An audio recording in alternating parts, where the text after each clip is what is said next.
Hello everyone, this is BIGALSKIx, And this is JTB. and this is Path of the Master Ninja Phase 2. With my good buddy JTB, we're going through farming our way to 50 million. I mean, that's the goal anyway.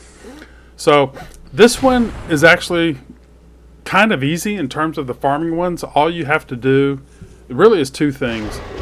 Well, like probably about 4 or 5 things. First of all is don't fall in the lava there, which I've done. Yeah. But make sure you pick that up because that adds to your score at the end. Since you don't have any supplies, I think, or even if it adds like 25,000. I think you do, yeah. But I think like you always want to try and get those extra items. Right. Now, and then the rest of it is just kind of stand here and do this. You can kind of use the squares, the tiles, whatever they are there that you're standing on. And right about there is usually pretty good. If you get a little bit closer, you're usually going to get a shuriken. Now see, in an ideal world, you wouldn't want to kill both. Yeah. But you want to be able to pull this essence up without using it for a UT, so... Yeah, you do. I mean, the essence in this mission is a big factor. It might not seem like much, but... If you're just kind of going for a first run, the main essence to prioritize is the magma fiends, because they're worth, is it 7,000 essence? Well, the one I just killed. Yeah, the one that just got killed. Like, definitely grab theirs with benediction, because that is worth way more in actual karma than it is, using it for a UT. Anything up here, you definitely don't want to use the essence for a UT. If you had to get on the ground, maybe. But yeah, you always want to be able to pull that up. And also, I think you don't have the celerity, so you might as well just keep the benediction on at all times, because it's not going to do an extra damage like the sun might, because you want to be able to get the most UTs out of the guys that you can. Yeah, exactly. And just keep that on all the time. Learning to do, first of all, holding the Y to drag the essence is super important, but also that move where I got stuck with the shuriken and then wall jump to use the iframes to not take any damage. I mean, that's crucial too. I think you can roll out of a shuriken stick as well, right? If your timing's good. Yeah, you can roll through them, and you can also do. It depends on if your timing is really, really good. You can actually do like UT animations. UT animations, even without essence, have like a little bit of iframes in them, so you can actually just use those as well. Oh wow! I didn't even know that. I thought you had to wall jump to get that.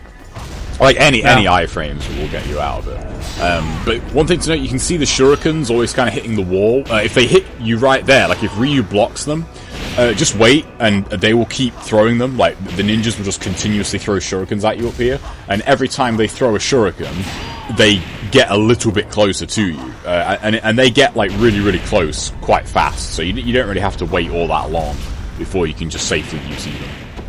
See, that's where I dogged it. I said, well, let me try the roll, or do I want to wall jump?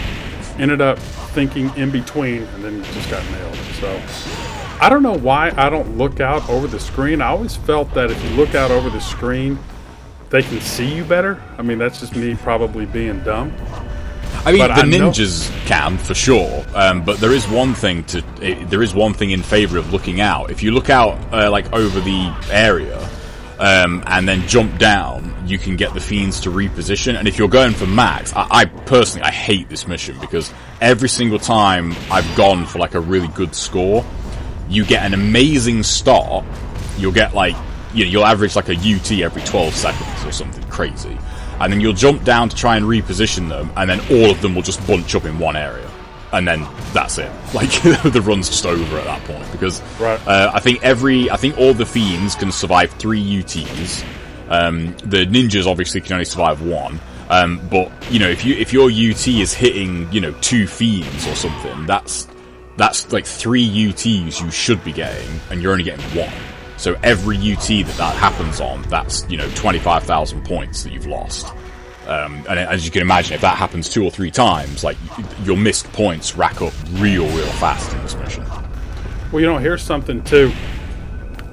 Whenever I was trying to reposition myself, I kind of rolled away, whereas you really want to kind of jump, move the thumbstick back, and then kind of stick your on landing. Mm-hmm. Just little things like that can save time for more UTs, or maybe not more UTs, but the more time you have at the end, the better your score. So, yeah, true. Like, time's a really easy thing to overlook. Usually, when you start going, this is how it usually happens to me. If I get an idea in my head to go for a mission's top score, the one thing you always forget about is time. Because you look at it on paper and you think, okay, I had X amount of points, I had this much essence, I had all my items, wicked, awesome. And then you look at your score and you think, why is my score shit? And then you watch the video back and you look at your time, you're like, oh wow, like, you know, that took me like 800 watch seconds. This. Like... Anyway, sorry. So yeah, like, that's a perfect example of what I was talking about. You see how they repositioned? This is actually great if you were going for max here, because you've got the ninja right underneath, so it's going to be hard, or at least it's only going to hit him. Yeah, which it did. And now you've got this fiend on the right, which you can just hit, you know, by himself, that's fine. And then you've got the red fiend in front of the magma fiend, so hopefully, you know, that's not going to hit both of them straight away. So repositioning like that is actually really good. I think me falling into the lava helped.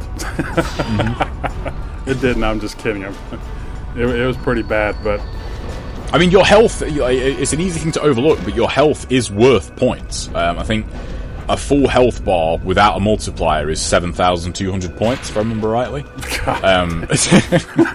So, you know, you think you times that by 2.5, you know, that's almost 20,000 for a full health. So, you know, everything counts in mission mode. It's kind of a great thing and an awful thing all at the same time. But, like, you know, every single thing in mission mode that goes wrong, you know, is going to hurt your score. Now, see, that was bad. If I had him out there, what weapon do I have? Do I have the chucks? Yeah, you do. Probably have switched over to the chucks. You know, maybe got another UC out of that or something. I've never thought of doing that, and I don't think anyone else has ever shown that on video. You know, the final fiend, off the top of my head, I can't remember, because the nunchucks UT is actually, like, more powerful than you would think. But I would imagine a level 2 Debilero UT is stronger, so there's maybe a strategy for getting a better score. See, what you want to do here is really kind of lead them to like one side. That's kind of the goal, and then go to the other side, and then try to pick off, you know, maybe one or two, not as many as I did on that last one. But yeah, when you're trying to do all that, like JTB said, don't forget about the time. Yep. As I said, remember, like, good figure to keep in your head is 50 seconds is equal to 1 UT. So, you know, like, always try and keep that in the back of your mind. That's why it's really important to track your UTs. I mentioned it at the start, like near the start of the video, where, you know, sometimes this run can start out really well. You'll be getting like a UT every 10, 12 seconds. If it's taking you like 25, 30 seconds to get 1 UT, that's not really that good, because that's only just worth it at that point, really, because you're just about breaking even. Well, one of the great thing about this videos versus some of the top players is, and just like all my videos, you know, I try to show what to do, but also what not to do. And, you know, just focusing on the lava, you know, how I jumped in there twice, knowing where your positioning is, being aware of that. You know, the camera control to get one of the guys to come to you while the other one's not. All that stuff plays a big part in these missions. And, again, I wasn't particularly happy with me falling in the lava a couple times, but I did beat my average. Mm-hmm. So 1.2 million is really good for that mission, though. The high score is only, what, 1.3 something? No, I think Kel got it, and it's like 1.27. He was able to single out more of the, you know, more of the wasps. Let's find out. At the end of the day. Well, I think it is, and he just hasn't uploaded it, or maybe he didn't know about it. Yeah. It's Cal has some really great stuff, and if people go to my channel, I have like a friends list, or you can even go up on the channels, and a lot of the guys that I have up there are, you know, guys from Ninja Gaiden, guys you may not have heard before. I mean, the videos are old, but back in the day, they were very, very good. But as you can see, you know, I'm almost 300,000 points ahead of my non-farming score, and then I'm still 34,000 ahead on my average. Can I go back and do better? Maybe, but the goal is to get 50.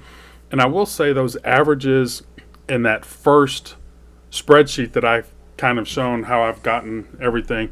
I think the average was like 50.6 million. So yeah, I'm actually ahead right now of getting 50.6 million, but yeah. So you've got a bit of room to play with. Yeah. But I mean, there's some missions that I'm not going to do over, and we'll get to those, in the once we get into that section. Military destruction, I don't have to do a few of them. Captivating Goddess, I don't have to do a few of them. So that's it. Hope everybody enjoyed it. We'll see you in the next one. Take care, everyone.